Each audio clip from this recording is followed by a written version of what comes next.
see how to enable Dhcpv6 using a Linux server. So I have taken two Dockers. To see the steps how to create this Docker with Dhcp client and server, there is a separate video. If you are interested, you can see that. And you have to enable IPv6 also in the Docker. For that also you have a different video. You can refer that. Once you make the setup, then you can start the steps which I am giving here. This is the server. Make sure Dhcpd is there. This is the client. Dh client should be there. These two are the Dockers.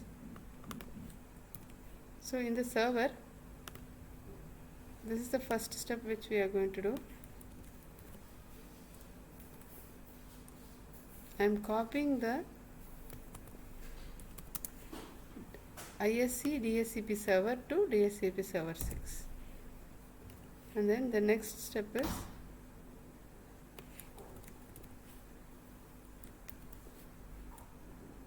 I am copying the default configs to Dhcp6. So this is the first step.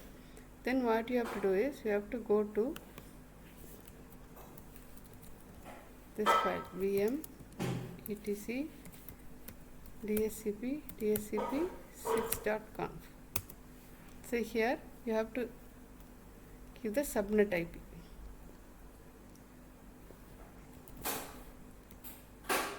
This IPv6 IP. Make sure that this IP is already available in the physical interface. You can check that.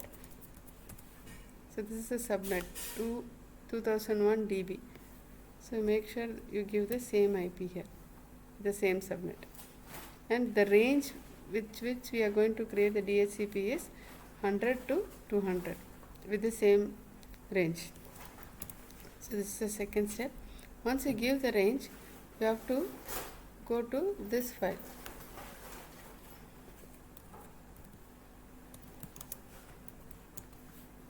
So here this is V6, right? So you have to create a V6 interface. For V4 there is a separate video. If you are interested, you can see that. You have to give this config file here.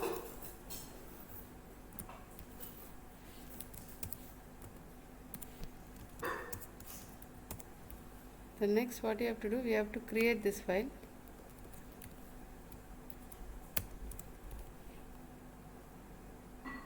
Then we have to go to this file.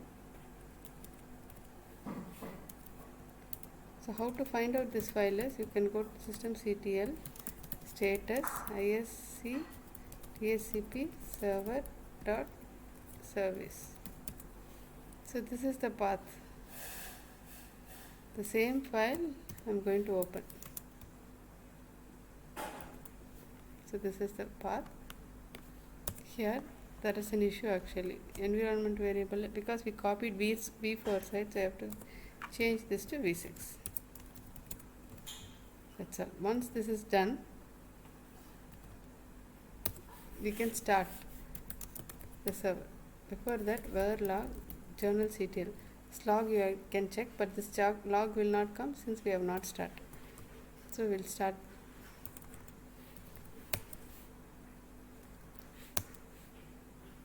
It is failed.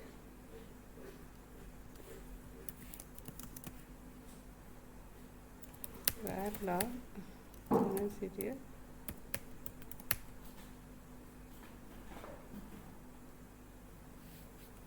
Sorry, actually we have to start V6, not V4.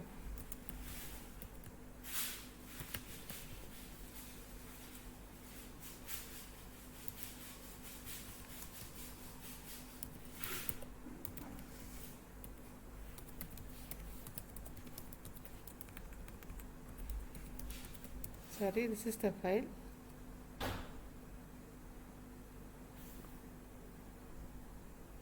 But I have opened the correct file only. Yes, this is the file which you have to open, but I started the wrong daemon, so that was the problem. You have to start this one. This is V6. Okay, and it started now. So you can, it will be listening in a particular UDP port 547, I think 547. So this is a UDP port listening on 547. So now server is listening. You can just check the logs also, var log journalctl. So it is bounded to 547. So on this circuit, so this listening in this. So now we are ready with the server. Now we can go to the client. Here if config, you already have an IP, we can actually run a TCP dump also on the server side, on the host. So this is the interface.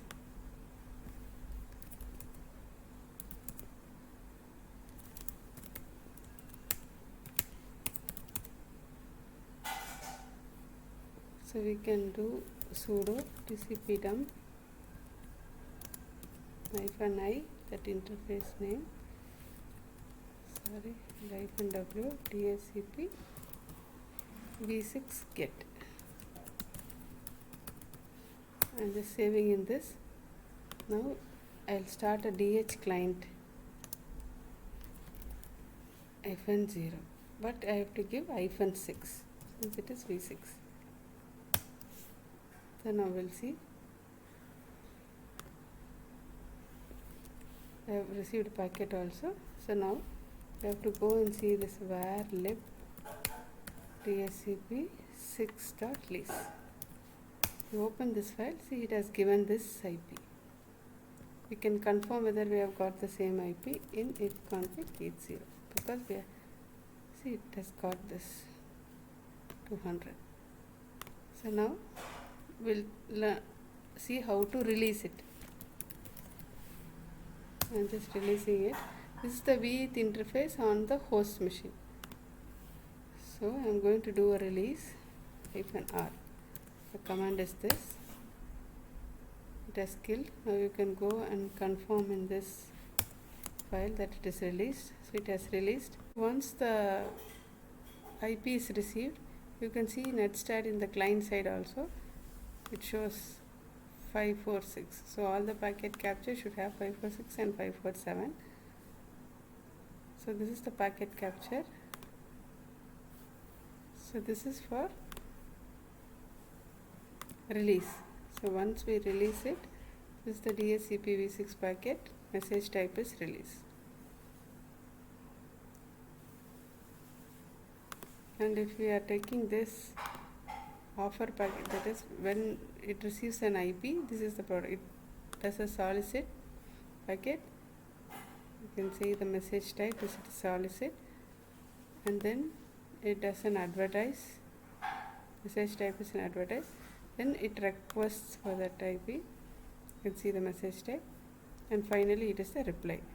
So all these transactions happens in the UDP packet with 547 and 546. These are the UDP ports. If you see, we can go here and we can do a netstat and confirm. So 547 is the server, and here it is 546 is the client.